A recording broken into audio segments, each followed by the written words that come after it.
Father's peace to everybody out here who catches this video. We're going to do some DIY plant medication.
At first glance, what's wrong with this picture?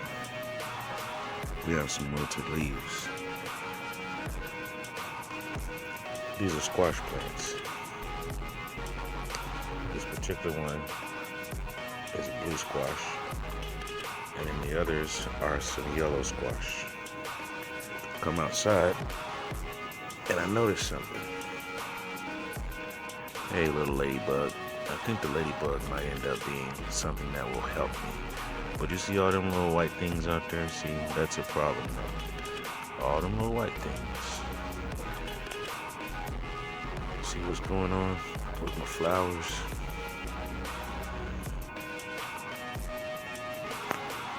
Now that I've actually put them more into the sunlight, it has driven off the gnats.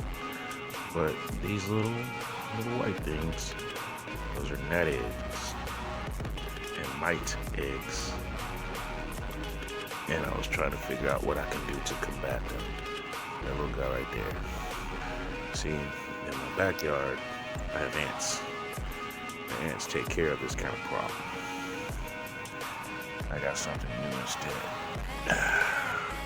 Because I didn't want to transport my plants. I looked up an article.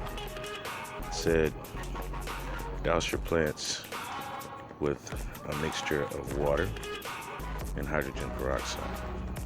So that's what I have going here. We're going to douse them with water and hydrogen peroxide. It's actually 1 part hydrogen peroxide, 4 parts water.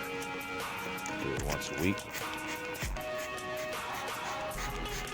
Make sure to get the dirt itself. So they were over here.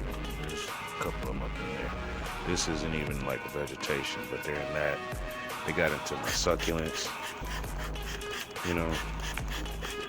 So I'm gonna try this treatment out. And if this does not work within a couple of weeks, because I've lost I don't know how many already. Potential squash. If this doesn't work in 2 weeks, moving all of this into my backyard, because I do have maybe 2 more months worth of good growth because of the climates, the temperatures where I live in my region. It should be okay.